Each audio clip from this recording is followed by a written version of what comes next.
प्यारे देशवासियों, नमस्कार। एक अजीब सा रिवाज शुरू हो गया है। ये पहले नहीं था।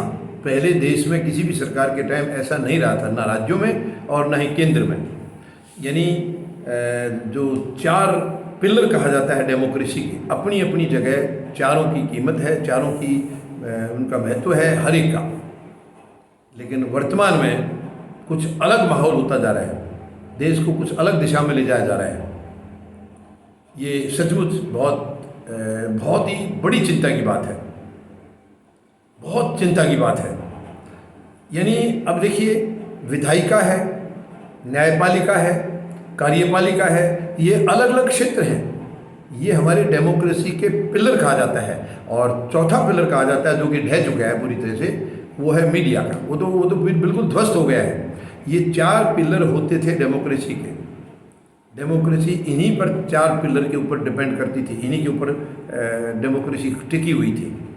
लेकिन वर्तमान में आप देख लीजिए, एक चौथा जो है मीडिया वाला तो ध्वस्त हो चुका है। बाकी जो तीन पिलर हैं, यानी अब एक सबसे बड़ी इस वक्त जो माहौल देश में चल रहा है, वो जुडिशरी को अधिकार है सजा देने का या सरकार को है? ये एक बहुत बड़ा सवाल है, बहुत बड़ा सवाल है। सजा देने का अधिकार किसको है? अगर सजा देने का अधिकार सरकार को हो जाए तो सरकार तो फिर ध्वस्त कर देगी सब कुछ, क्योंकि सजा देने का अधिकार उनको है और वही लोग गलती करते हैं। आज देश में अगर सजा देने की ज़रूरत है तो सरकारों को है, सजा सरकारों को देनी है। जो ये शासन में बैठे हैं, सत्ता में जो लोग बैठे हैं, दोषी वो हैं, गलत काम वो कर रहे हैं, तो इनको है सजा की ज़रूरत। लेकिन ये खुद सजा देने लग गए, यानी न्यायालय का काम भी बंद कर दिया इन्होंने। जुडिशरी का जो काम है, वो चाहे उसके सामने कोई भी हो, जुडिशरी के सामने आम इंसान है या वो सत्ता में बैठे लोग हैं, सबका इस किस्म का फैसला करना ये माननीय न्यायालय का काम है कि किसने क्या गलती की है और उस गलती के लिए क्या सजा मिलेगी। ठीक है, वो सजा का प्रावधान कानून में है, जो सरकार बनाती है, कानून संसद बनाती है, यानी वो एक अलग बात है। लेकिन वो प्रावधान सजा का जो देना है क्या है, वो कानून में है। लेकिन सजा देने का अधिकार जो है वो केवल न्यायालय को है, सरकार को तो अधिकार है ही नहीं। सरकार अपने अधिकार क्षेत्र से बाहर जा रही है, बाहर पैर फैला रही है, जो कि बहुत ही दुर्भाग्यपूर्ण है, बहुत ही गंदगी है। ये बहुत गलत दिशा में देश को ले जा रही है वर्तमान सरकार। मैं चेतावनी देना चाहूँगा केंद्र सरकार को, मेहरबानी करके आप बाज आइए, आप देश को लूटना बंद करिए, देश को तोड़ना बंद करिए, कमज़ोर करना बंद करिए। ये आपके दायरे में नहीं है। सजा देने का अधिकार आपको किसने दे दिया? संविधान ने आपको नहीं दिया, कानून आपको नहीं दे रहा है, तो आप कैसे सजा दे रहे हैं? यानी एक बुलडोजर, एक नई भाषा चलाती है बुलडोजर, खास करके ये बीजेपी के राज्यों में ही है। कोई किसी ने, ठीक है, मैं ये नहीं कह रहा हूँ कि गलती को जो है उसको बढ़ावा दिया जाए या उसको माफ़ किया जाए, नहीं। जो गलती करता है उसको सज़ा की ज़रूरत है, और सख्त सज़ा की ज़रूरत है, उदाहरण के तौर पर सज़ा की ज़रूरत है, ताकि और लोग भी उसको देख करके आगे कोई जुल्म करना, अन्याय करना बंद कर दें। बिल्कुल सज़ा की ज़रूरत है, लेकिन ये कोई तरीका नहीं है कि सज़ा अपने आप सरकार दे। सरकार कौन होती है सज़ा देने वाली? इसके लिए एक न्याय प्रक्रिया है, न्याय प्रक्रिया से गुजरना होता है, तब सज़ा मिलती है। वो न्यायालय का काम है सज़ा कितनी देनी, कैसे देनी, क्या करना। अब देखिए, ये जो रामनवमी के दिन जो मध्य प्रदेश में घटना हुई है, बहुत ही निंदनीय घटना थी, वो बहुत ही निंदनीय।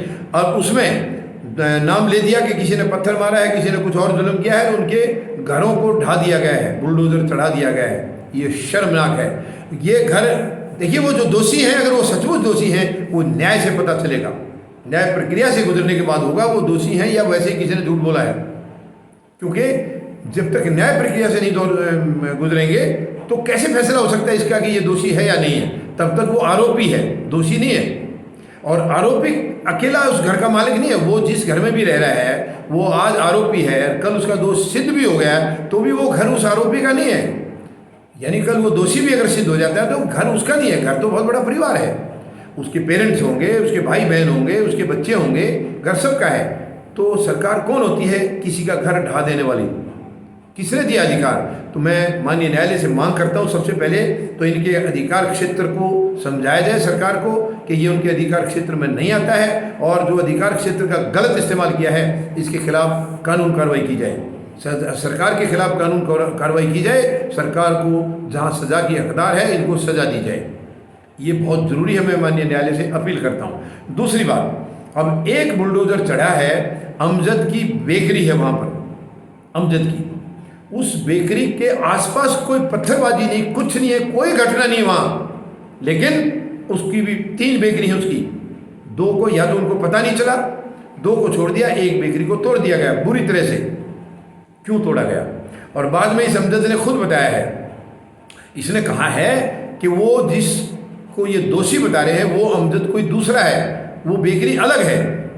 चलिए, अगर ये सचमुच दोषी ये बेकरी वाला था तो ये नहीं था दोषी, तो दूसरा था, तो यहाँ बुलडोजर कैसे चढ़ा दिया? अब वो बुलडोजर उस पर भी चढ़ाना था, नहीं चढ़ाना था, मैं उस तरफ नहीं कह रहा हूँ। बुलडोजर चढ़ाने का तो सरकार का किसी का अधिकार है ही नहीं। जो भी है वो सरकार केस कर सकती है, छानबीन करेगी, लेकिन सजा देने का अधिकार केवल माननीय न्यायालय को है। अपने अधिकार क्षेत्र के अंदर माननीय न्यायालय को भी इनके खिलाफ कड़े से कड़ा एक्शन लेना चाहिए कि माननीय न्यायालय के अधिकार क्षेत्र में सरकार दखल दे रही है, तो क्यों दे रही है, कैसे, किस आधार पर? और ये दूसरे की बेकरी थी, चलिए वो सजा गलत थी या जो भी था, लेकिन वो दूसरे अमजद की बेकरी को क्यों तोड़ा गया? ये बहुत ही शर्मनाक है। अपने आदमियों को नहीं तोड़ेंगे ये, जो इनके अपने हैं, जो भगवा वस्त्र पहन करके इस देश को बर्बाद कर रहे हैं, उनके खिलाफ एक्शन नहीं लेंगे, वो तो इनके अपने हैं।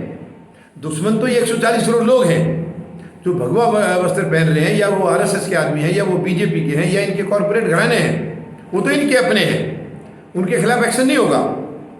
ये कितनी शर्म की बात है, कितनी डूब मरने की बात है।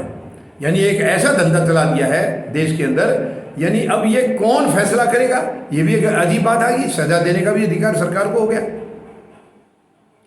भगवा वस्त्र पहन करके और इतनी घटिया हरकत कर रहे हैं, ये लानत है, लानत है।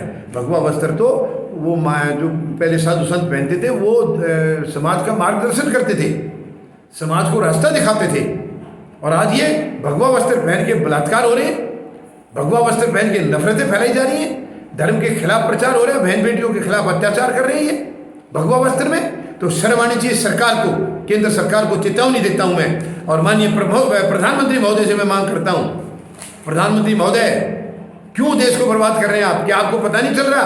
क्या आप कंट्रोल नहीं कर सकते? आप तो पहले वाले प्रधानमंत्री के खिलाफ बहुत कुछ बातें कहते थे कि देश में तो उग्रवाद हो जाता है, बाहर से आकर के हमारी सीमाएं जो है वो प्रधानमंत्री के कब्जे में होती हैं, तो प्रधानमंत्री उसको क्यों रोक पा नहीं रहे?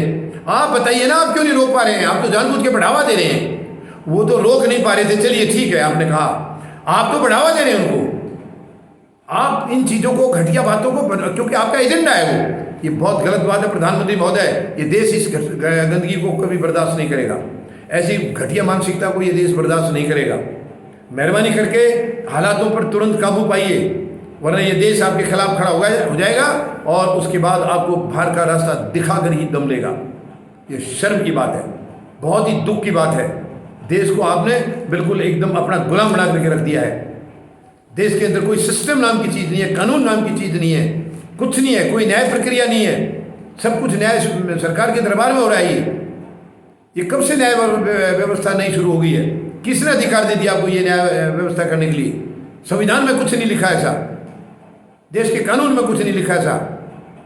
तो आप इस देश के मालिक नहीं है, आप जो मर्जी कानून बनाइए, जो तोड़िए, ऐसा नहीं कर सकते आप। कैसे करेंगे आप? 140 करोड़ लोगों के प्रति आपकी जवाबदेही है, आप उनको जवाब देंगे तो उम्मीद है देश की जनता जरूर इनके खिलाफ खड़ी होगी, इनसे सवाल करेगी, और सरकार जवाब देगी और आपको बेदखल किया जाएगा अगर आपकी हालात यही रही। सुधार नहीं किया, तुरंत मानसिकता में आपकी में सुधार करके देश के हालात नहीं बदले, तो आपके लिए ये बहुत ही भयंकर मोमेंट होंगे, आपके लिए खतरनाक इशारा है। यानी आप सत्ता से बेदखल हर हालत में होके रहेंगे, जनता आपको करके रहेगी, क्योंकि ऐसी मानसिकता की सरकार हमारे देश में कम से कम कोई जगह नहीं है, कोई जगह नहीं है। उम्मीद लगाता हूँ सरकार या तो जगेगी, अपने अंदर झांकेगी, वरना बाहर जाने की तैयारी कर लेगी। अब ये देश आपको बर्दाश्त नहीं करेगा। धन्यवाद। जय जवान, जय किसान।